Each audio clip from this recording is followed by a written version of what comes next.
Okay, I'm going to go ahead and start explaining the color wheel assignment for classwork. At home, you're going to be using watercolors.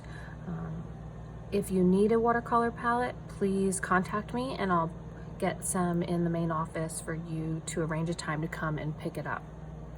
So the first step is you're going to be following this color wheel handout map and starting with yellow being the first color that we're going to be using.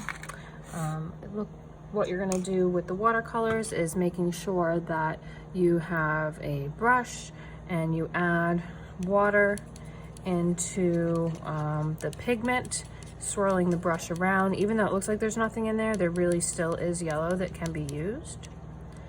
And I'm going to paint my first section yellow.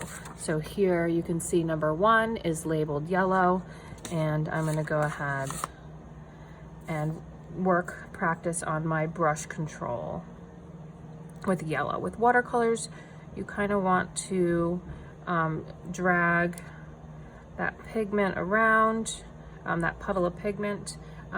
If you are limited to computer paper, you know, the quality of the color, but at least you still have the experience with making it. For the yellow tint, a tint is any color plus white, but due to our limitations with watercolors, I would like you just to add some more water to the white, the yellow rather, to make it lighter. And for the shade, what you'll do is get your yellow color, add it onto a palette. I'm using a styrofoam plate. You could use a white plate or another plate. It washes off. And you want to add just a little bit of black to the yellow to make a shade. All right. The next color is yellow green. So what I want to do is make sure my brush is clean. I want to get as much yellow as I can. I'm running out on this palette, so I think I'll just do it right in there. So I'm going to go ahead and get a little green on my brush and mix the two together so I get a nice yellow green, and go ahead and paint that in. After I finish that section, I want to add a little bit more water to it on my palette to make a lighter color. Usually, again, with a tint, you would add white to your paint, but we don't have a white watercolor. And then I want to add a little bit of black to make my shade. You can see it's a little darker there. My next color is green, so I want to go ahead and get some green, cleaning off my brush, swirling around the brush with the water into the pigment, adding green onto my palette here. I'm going to go ahead and paint in my green section, and you can see you'll have new palettes and making sure you have enough. I was running really short on yellow, so here you can see that the green is a nice vibrant. I'm pulling that watercolor puddle over to fill in my whole section. The next thing I want to do is the tint. With watercolors, you can't make tints, but you would simply just add more water to your green. So I'm creating a section over here of adding more water to create a lighter green for my tint. And you can see the difference between the watered down watercolor.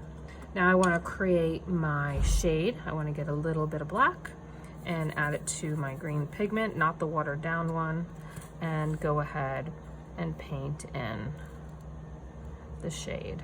So that's a really good example, especially when you have enough color. That green is really standing out nicely. So you want to continue the process of following all the colors that you need to make.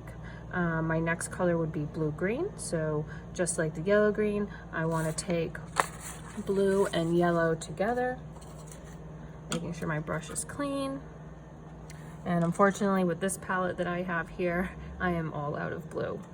But I want to go ahead and show you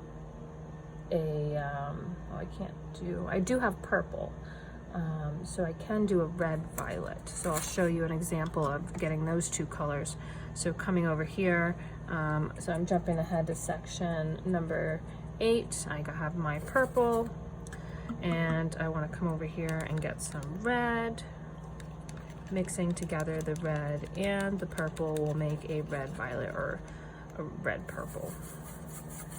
And you can see that that's a really pretty, and I can add a little bit more red to it. And I have green, blue, blue, violet, violet, red violet goes here. And you can see that nice, again, vibrant color. So I'm pulling this. Every color you work on, you want to complete that whole pie slice. If you have any questions, send me a private chat in Teams. Have a great day.